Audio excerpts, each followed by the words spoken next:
ชี้เป้าให้ผ่าเลยจอก็เขาให้ของเจ้าเด้อปักหน่วยแล้ว เราเชื่อตาเด้อ จับแก้วจับแก้วเอา เบิ้งส่งไอ้เก่าแล้วอันนี้มันเขาเคลื่อนไปหมุนมาก โอ้ตามคนหมู่เ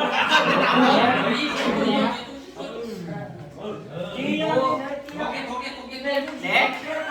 คิดไปเลยอ่ะ จะไปเลยสองไอ้เก่าทำมันโชคดีเนาะไปเอาก็ส่งจบแล้ว อ๋ออยากกินอะไรดูก่อนเลยส่งเลยเขาเรียนพรสวรรค์ทำแล้วก็ไม่เลยการจุด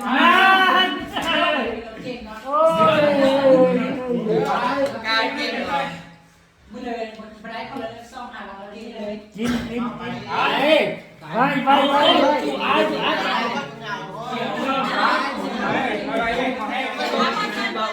เอาเลย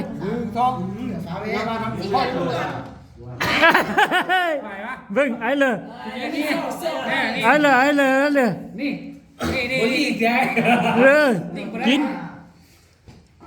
เมื่อถ้าจุกน้องทางนั้นดูม่วนกับมันทางนี้ก็ได้ครับ มาทางนี้ก็ได้บัดนี้นะปินมาดูยินเต็ม ผู้สาวไม่ได้กินแล้วบัดนี้นะ ย้อนเมื่อกี้ยัง โอ้ม่วนไหลซื้อนะ เอามาหาครอบครัวพอดีฮะ เอาบนแม่ไปเลี้ยงไปบ้าน โบถึงสามเพื่อนเรียนไม่ได้กินได้หัวไก่ มา หัวข้ามเพิ่งเลยได้ ตอนนี้นั่งหัวใกล้ตอนนี้นะยังเบียร์เด้อ น้องปินซะเงาซะบัดนี้นะ โอเคค่อยมาเดิมวันหน้าก็กินเมียกันตึ้งลุ้นครับโอเค เสียดายนะ เป็นไหมน้อง เอามันไฟเดี๋ยวไปกินแล้วโตผู้มือปินได้ บอกผู้นี้ปินนี่ บอกผู้ดีเลยเอาผู้นี้โชคดีโชคดีเจ้าของเฮือนโชคดี อันนี้เป็นว่าโชคดีปีใหม่ โชคดีปีใหม่ปี9,000ไปแล้วไม่ได้กินเบียร์แล้วปีใหม่จึงได้กิน คันคืออีกวันนึงนี่สู้ดีปีหน้าเลย เอาหลายปีครับไปก้อนเลยวะ อันนี้3 บาทให้ปีต่อไปอีก มาเลย ไอ้เขา นี่สิเนี่ยอย่ามาเต็มเลย ม่วนเนาะโอ้ โชคดีปีหน้า ม่วน เธอดีปีหน้าแล้ว แต่ว่าคันว่าสามรอบนี้ไอ้เดียวนี่กินหมดใกล้เลยเราไม่ได้กินเบียร์ย้อนเลยไปเลยแล้วก็คนนั้นเนี่ยที่ไปหาที่บ้าน โอ้ม่วนหลายเด้อ พอถามนั่นกินเลยไก่ปั้นเขาได้เลยบอกให้มีกินแล้ว โอ้บัดนี้เนาะ ก็มันจุกกิ้งอ่ะมันไปโคตร บึ้งเอาปิน มีเบียร์ใช่ไหมคือปิด ปิน เท่ดีนะ เท่ บอกโชคดีปีหน้าอีก บึ้ง ดีได้หมอกินแก้มเบียร์ได้หมอ บึ้งแม่ไอ้นี่นะ ถ้าค่อยแปลแล้วมันว่านั้นมันแย่งมันเสมอหมดเลยเนี่ย เลยแซ่บป่ะ โชคดีปีหน้า นี่เป็นสูตร เขาอยากทำอะไรอ่ะ เราได้กิน หลังนะละสองคน เจ้าเจ้าของเพื่อนลุกมาได้เลยว่าดี มาเลย ประเด็นนี้จะได้มาเสิร์ฟจะได้มาเมียงโซ่ค่อยดีเด้อ ได้นะ มากิน บดได้เลย คันได้ป่ะ บอกเลย บ่ต้องเห็นให้ผู้นึงกิน3เทื่อได้อย่างนั้นเขาบ่ได้กินเบียร์ย้อนได้อย่างนั้นน่ะ ตั้งเจอนี่ โอ้ย ปิดมาใส่ น้อยโพดอย่างนั้นน่ะ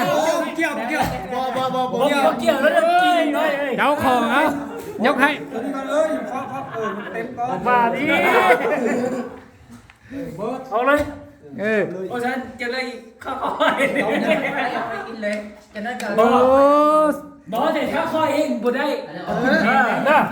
บอกค่อยก็ได้สิ ค่อยให้ก็ได้นะ ไอ้เหลือสิได้กินเนาะ จะก็เฮาผู้บ่ได้กินกันซะ ให้ รับบ่ค่อยได้ซะ ให้ผู้สาวกินเลยเด้อ ฉันอย่าล่ำ อย่าว่ามันจะมาถือค่อยเดี๋ยว ทางนี้ทางนี้ทางนี้ เสื้อเขียวเสื้อเขียว สบายดีปีหน้าเลย ทางนี้นี่เอาเยอะทางนี้บ้างเล่นนั่นน่ะ เครื่องกลาง บอลได้ไหม เครื่องกลางเลย คนนั้นจอดเลยเนาะคนนั้นจอดเลยเขากลาง มาไหมทำเครื่องการปิ้นไม้ปิ้นไม้ปิ้นไม้เครื่องการปิ้นไม้ เด้อ3 คนนี้คนนึงล่ะเฮ้ยนี่เลยก็ไม่โตเว้ย ว่า ยังหวังร้านเรื่องครูนะ ไอ้เรื่องว่ามันถ้าบ่ปากโตดิว่า กิน นั้นคอยไปทางนี้นะเรื่องอีกนะ โอ้ม่วนหลายเด้อเดี๋ยวนี้น่ะ เดี๋ยวนี้มันก็บ่รอดดอกยกเตะเกมกันแล้วไปแล้วนะ พ่อบ่ได้ไป เฮ้ย ยินเบียร์ กินกันนะ ยินเบียร์ยินเบียร์ให้เท่งไหม ปลากูคือโชคดีเลยวะ โชคดีปีหน้าเนาะ ปีหน้าปีเนอร์เขาแล้วไม่ปีหน้าอย่างเดียว แซ่บบ่ แซวแต่เสียดายนะทุกคนไม่ได้กินญาติคนอื่นเขากินแถมเขา ไม่เจ้าของแล้วนี่ บอกญาติคนอื่นที่คอแห้งนะ ผู้สาวนี่นะขอแห้ง ใช่ไอ้บอกเป็นยังไง ลูกก่อนแน่สื่อพื้นฮะนี่ ไว้กิน เสียเวลา แน่ข้อ เสียเวลา ตัวประมาณเท่าไหร่เลย แม่บ่ถึงดอก อันตัวหูนี่ เนกเอามาทึก ถือว่ามันว่าในบ่ถึงดอกจีเฮ็ดให้มันถึงมัน ล้างเหยียด มา เจอเองเนอะ สิงไว้เสียเวลา บ่ เสียเวลา ขอให้จังตื่นใส่ ไปเร็วนะ บ่อันนั้นมันเป็นมันกับเจ้าอะไร แบ่งนิดนึงแล้วตีนั่นน่ะ โอ้มันมือ มาหาเจ้าของอีกเลย โอ้ยหนอตา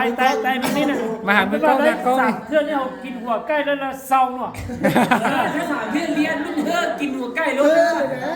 แนวนั้นก็บ่ถึง3เทื่อเลี้ยน กินกับ มาหาตากล้องเอา นะ3 4 คนนี้คนหนึ่ง ตอนใดเห็นของพี่บ่ เล่นไหนเลยเล่นตรงนี้น่ะ อย่าบอกว่าเรา เจ้าแหละเจ้าเป็นผู้ปีน เนี่ยเจ้าพวกเก่าเลยเอาเลย เจ้าเป็นผู้ปีนผู้พูดปีน เจ้าน่ะปิ่น เจ้าพวกเก่าเลย เจ้ากินเจ้าปิ่น โอ้ ดีๆนะลูกพ่อ แม่จะเจ้าแล้วก็ เจ้านี่ก็ได้ เจ้านั้นก็ได้เลย จะดีนะเจ้า ครับสอนสอ มาน ที่ ที่ นี่ นี่ นะ โอ้ทางระยะถ้าเจ้าของได้ทางนี้นะคือจะแยกหัวใกล้แล้วส่ง ยัง ดี จะดีนะสุดเจ้าขึ้นดีๆนะ ส่งท้ายหรือส่งดีครับคุณดี บอกข้าเจ้าจะให้เขาเจ้ากับปิ่นเฮ้ย เด้อ อย่าได้พ่อกินหัวเลย สูยาเอ็ดไม่ใช่กินหัวนี่สิเนี่ยอ้าวทางนี้อีก โต ดูนะเอา โตเนี่ยที่เป็นกันเลย มันจะเอิ้นโตได้ไหมเจ้ามันเอ กิ ง น นะ เล เนี่ย ยสันตามยาวจีสันตามยังบ่ไม่มีแล้วง่าย นะกิน ง่ายนะมันง่ายเดียวมันง่ายเห็นไหมซึ่ง ไม่อยาก ง่าย โดน โอ้หมดตายนี่ เป็นเรื่องที่โดนได้เนาะ มันซิๆเลยเอาเลย หมดตาย ได้เหรอ นะกินลงเพิ่งว่ามันจิเซ่บบ่ บัตรเขี้ยวสุดเลย โอ้ยคนที่ชงหลายโคราชนี่ย่านเหนือเนาะ หวานเจี๊ยบ อะไรกันบัตรเขี้ยวสุดเลย ที่ไปแล้วดู อ้า อ้าว ว กินก่อนจะฟังซ้อมลูกทรงเอ้ย ทำเลยนะ ตำเลยตำจองดีแต่ว่าผู้สาวมันกินค่อยกินมือ ติดต่อผู้สาวรักจังเสีย เอาหัวไก่มันเกิดหู้เลยบุกมีแต่เป็นผู้สาวไปหาแล้วแหละ หัวใกล้ไว้เมื่อเดี๋ยวนี้เอ้ย สวย โอ้ยสิเจ้าอย่าเฮ้ยค่อยกินแล้วเจ้าต้องกินเลยขึ้นคือค่อยเลย ขึ้นคืนเดียวเอ้ย ก็รู้ว่าผมเพลงซ้ำใดแล้วสิ เพลงจอดเอาไป บอกเชฟเตี้ยๆนะชิมันนี่เหรอบ อลเข้าฝั่งนี้ต้องมาถึงนี่แล้ว ร้านนี้เนาะจังชิจานะก็ดูนะ มันมานี่หลายต้อง เตี้ เป็ ย น ๆนะ แม่แน่ โอเค ถ้ามันเข้าฝั่งนี้หลายมันต้องเป็นอาร์ตมาฝั่งนี้หลายมันต้องเป็นพื้นที่เอาไหม คนบ้านเดียวกันไม่ต้องช่วยกัน ผมไม่ช่วยคนบ้านเดียวกันเลยเราตามร่างความจริงได้ ใช่นะบอกเชฟเตี้ยเลยอ่ะ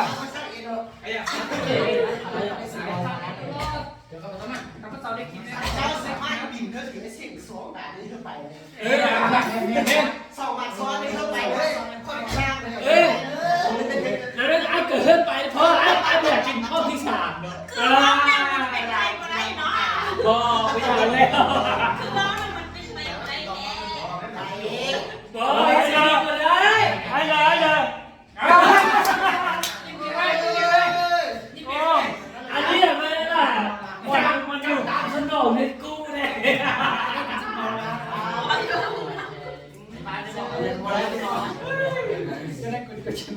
บอกเพื่อนเลยมีอะไรกินบ้าง เมาก็เป็นเลยอยู่เพื่อนเมาได้เลยเมาแล้วก็นอนเมาแล้วก็นอนก็เป็นเลย เพื่อนเอาอย่าง โคตรเลย วันนี้ไอ้ซื้อของผมไป บ้านนี้ไอ้นี่ได้แล้วบ้านนี้นะ ยินเธอควายทุกคนเลย โอ้คักบ่ เอาเลยครับไปต่อเลยครับ หวานเจี๊ยบเลย หวานเทียบเลย เฮ้ย เอาดีๆได้ลูกพ่อ ดีๆเลย เฮ้ย เฮ้ย เอาเลยบอสเดี๋ยวยินก่อนยิน ไม่อ ก่ ยาก อน นอกไม่อยาก